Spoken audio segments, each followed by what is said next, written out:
Kaixo lagunok, hemen gabiltza berriz, euskarari eta euskararen jaiotzari bueltatxo batzuk ematen, eta zerbait lortzen dugun edo ez, baina jorratu behar dugu bide bat orain arte inork ez duena jorratu. Eta ikusiko dugu ze polita dan. Hasiko gara, pixka bat euskararen jaiotza aztertzen, eta hitzerroetan dagoen hizkuntza sartuta eta lotuta etimologian, ikuspuntu horretatik begiratuko diogu. Ez dut uste, guk erabiltzen dugun etimologia zerikusi handirik duen orain arte deitzen diogun etimologia horri, erabiltzen den ofizialki etimologia horri, edo beste etimologia klase badan, hori ez dakit, baina ahaleginduko gara. Edozein hizkuntzaren etimologian, hitzerrotan, murgiltzerakoan ez da erreza izaten oinarrira iristea. Hizkuntzen aldaketak noski handiak eta zabalak izan dira beraien bizitza osoan, eta gaur egun nola ez, azkarragoak oraindik. Euskararen kasuan, zalantza asko ditut. Hainbeste aldaketa izan dituen ala ez, bere bizitzan. Hitzen desagerpenak, beste hizkuntzetatik maileguak, aldaketak, esaldi arrotzak, nahasketak, arrazoi asko egon liteke hizkuntz baten aldaketetan. Hori gertatzen denean, eta beste erremediorik ez dagoenean beste hizkuntzen iturrietara jotzen dugu sustrai horiek aurkitzearen asmoarekin. Gure euskararen kasuan, latinean, grekoan eta beste zenbait hizkuntz arrotzetan ibili garen moduan eta oraindik dabiltzan moduan euskal filologo gehienak. Hori ez da bide zuzena. Baina nola hemen nondik norakoak pasatuta hainbat teoria ezagutu eta entzun da gero, hori bai, dena filologia klasikoetan oinarrituak. Beste ikerketa bide bat hartu edo jorratzen hasita, hara non euskara agertzen zaigu bere osotasun ederrean, eta beste hizkuntza arrotz batetara jo gabe, hain gertu zeuden sekretuak irikitzen zaizkigu garbi-garbian. Hau izan da okerbide handiena. Orain arte egon diren euskal hizkuntza ikerlarien artean, beste hizkuntzei begiratzea, nola ikertu dituzten eta nola izan diren aldaketak beste hizkuntzekin konparatuz. Eta ez ziren gaizki ibili, batzutan lortu zutelako, baina ez ziren konturatu euskararekin, ez zegoela bide irteera klasikorik. Euskarazko lehen eta geroko ikerlarien artean, Garramendi, Azkue, Lande, Mujika, Michelena, eta beraien ikasle jarraitzaile guztiak latinarekin ikutu eta kutsadura nabaria dute. Ez bakarrik itzulpenetan, baita hizkuntza eraikitzeko asmo arauetan ere. Baliteke Kapanagak hartutako bidea zuzen zamarra izan zala, baina pixkat gehiago lantzea faltatu zitzaion. Bide ona hartu bai, baina ez zen atea irikitzera iritsi. Atea iriki, besterik ez zeukan, baina ez zen iritsi.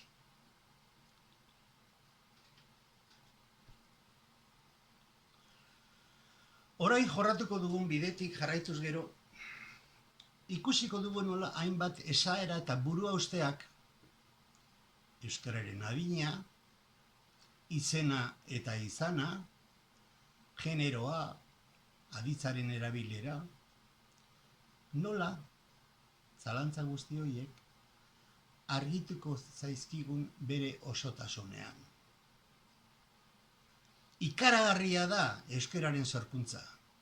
Ezin sinistekoa gure arbasoen argitasuna. Euskararen ezaugarri nagusienak beste hizkuntzetan ezagutzen ez direnak, geu gure hitz propioak sortu eta ahoskatu ditugunak gara. Logika asmatzaile harrigarri batekin, ahotsarekin, eskua edo hankaren laguntzaz, haizeko zarata edo lurreko tresna baten laguntzaz, dena balio zuen hitzak asmatzeko. Eta ezin zelako beste modu baten hizkuntzarik asmatu. Baina den dena, naturatik hartuta. Natura garelako, eta gure hizkuntza naturatik hartuta dagoelako, natura da. Naturak hitz egindakoa. Eta hizkuntz oso aberatsa eta argia egitea lortu genduen. Euskararen jatorria gure artean egonda betik. Jaio egin zan gurekin, jaio egiten da gurekin, eta bizi da gurekin. Oraindik. Hau zoramena. Ikusterakoan milaka eta milaka urteetan, nola belaunaldiz belaunaldi, ahozko hizkuntza baten transmisioa asmatu eta mantendu dan. Ia aldaketarik gabe, idatzi gabe, ikastatxerik gabe. Ikusiko dugu euskerak ez duela inungo hizkuntzatik egan. Ez latinetik, ez grekotik, eta ez beste hizkuntza batetik eratorri. Europa eta Asian zaharrena edo beintza zaharrenetarikoa dalako. Euskaldunok, gure gorputzari eta naturari galdetu genion eta galdetu egiten diogu zer izen jarri nahi zuten eta nahi duten, eta gure gorputzak eta naturak erantzun digute beraien izenak. Naturak eta gorputzak egunero hitz egiten digute etengabe. Ez da txantxa bat. Jaiotzaren lehen egunetik euskal hitzak bihurtuko diren hotsak egiten hasten gara. Naiz eta oraindik ez ulertu, botatzen ditugun hots edo soinuak gero konturatuko gara euskarari lotuta daudela. Jaiotzerakoan, euskaraz mintzatzen hasten gara. Beste hizkuntza baten ez dakit, baina euskeraz bai. Bi zutabeetan oinarritua dago gure euskera. Arnasan eta antzekotzan. Arnasaren hotza dugu euskal hizkuntzaren ama eta milaka hitzen oinarria. Ez zuten hartzen ez, lehengo euskaldunak guk gaur arnasa hartze hori erakutsi diguten bezala hartzea. Arnas hartze indartsu eta ozen baten aztarnarekin josita dugu euskera. Eta hala izan ez balitz, ez litzateke euskerarik egongo. Arnasa ozen hori da ba, hizkuntzaren lehen zutabea.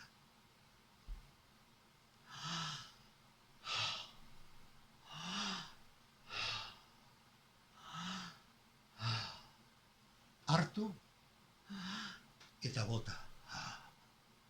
Hartu eta bota. Oso indartzu, oso zaratatzu.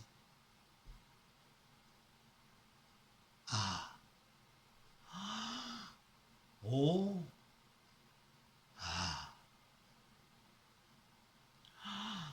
o, ro,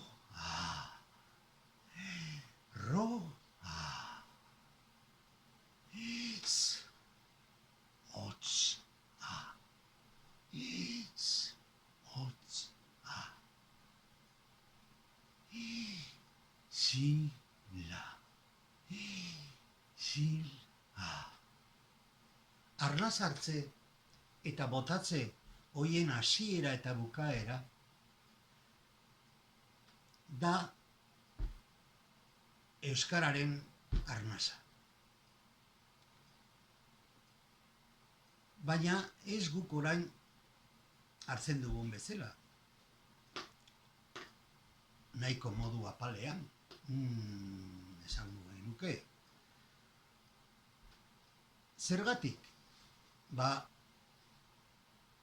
Ohitutzen jundalako arnaza hitzari erantzi diogu arnaza hitzari. Baina arnaz osentzu hori, zaratatzu hori, etzen beti berdina. Hasierak eta bukaerak orain bezala, arnazarenak, gizaki bakoitzaren araberan eman eta botatzen ziren. Hartu eta botatzen ziren. Batzuk ozenkiago, beste batzuk isilago. Horregatik euskalkietan ezagutzen ditugun ezberdintasun gehienak hitzen hasierako eta bukaerakoak dira, ikusiko dugun bezala. Ez erroetakoak. Zer egin zuten euskaldunak? Arnaz hartze, zarata hori, izena bihurtu. Izena bihurtu zuten arnaz hotsa. Bi adibide. Hart. Hart. Zer da? Hart. Arnaz hartzea. Noski. Zergatik. Esaten dugu. Hartu. Zer esan nahi du esan? Hartu. Akzioa. Arnaz hartzearen akzioa da hartu. Eta hust, hust, hust. Zer da hust?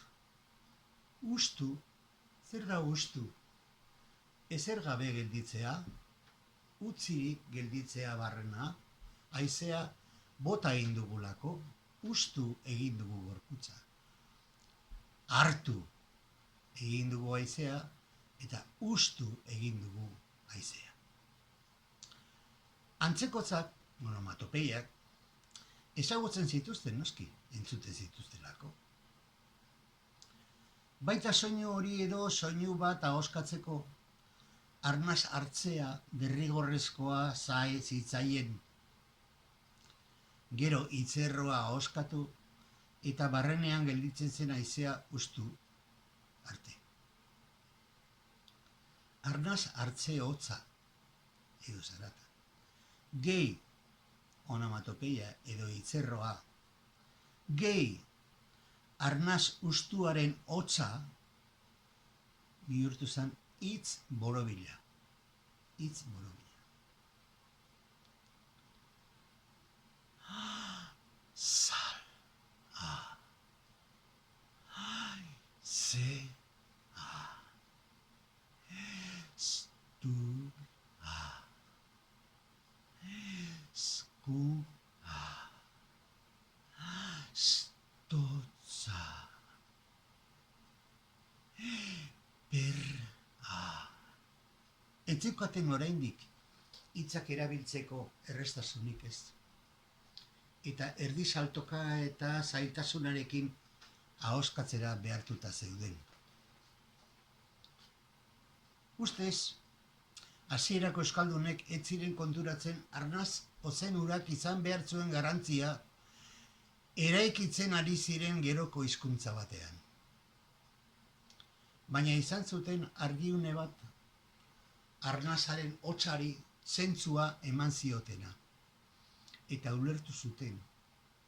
Bai asmatu ere beste komunikazio mota bat posible zala, keinuen hizkuntzatik kanpo. Zer izan zen beraz egin zutena? Konturatzen joan ziren arnas hartze hori etzela ariketa fisiko bat bakarrik. Etekin handiagoa atera zezakeela arnas hotzari eta derrigorrezko funtzio fisiko bat izatetik intelektual maila batetara altzatu zuten. Ze aurrera pausoa. Ze aurrera pausoa.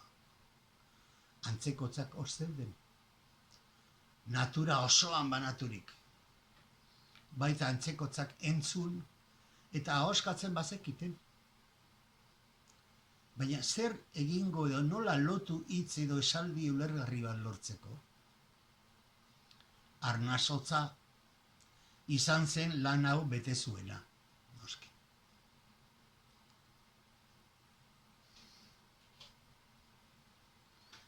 Handik aurrera, zerbait ahos komunikatzea nahi zutenean, behartuta zeuden pentsatzera. Lehenbizi, arnasa nola erabili, noiz hartu eta botatzera, ze indar edo zer aldaera ematea. Hori pentsatu behar zuten. Konturatu ziren ere, arnas hotzei hasieran edo bukaeran egiten badiogu moldaketa txiki batzuk, arnas altuago edo basuago hartu, antzekotasun bat tartean sartu, hitz ezberdin mordoskara iristen joan zizekeela, esaldi bat edo komunikazio oso bat borobildu arte. Arnas hotzen presentzia euskaran banatua dago, osoan. Batzutan aurrezkia bezala, beste batzutan atzizki moduan, eta baita hizkien loturaren lanetan. Orain lege gramatikari batzuei lotuta ezagutzen ditugun esaldiek. Aurrezkitzak, atxikitzat edo artikulutzat, onartzen ditugun hitz asko, arnas hartze edo botatze hots horien aztarnak besterik ez dira. Lehen hitz artikulatua, hotzen edo bi soinuen lotura izan zen, bata arnasarena eta antzekotza bestea. Arnasa hartu, erroa edo antzekotza nahitaz ahoskatu eta arnasa botatzearen mekanika asmatu zutenean, eta mingainaren erabilerara iritsi zirenean,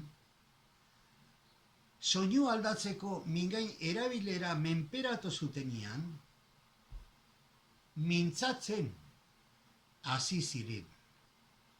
Mintzatu, min hitzak erabiltzen hasi ziren. Mintzaira.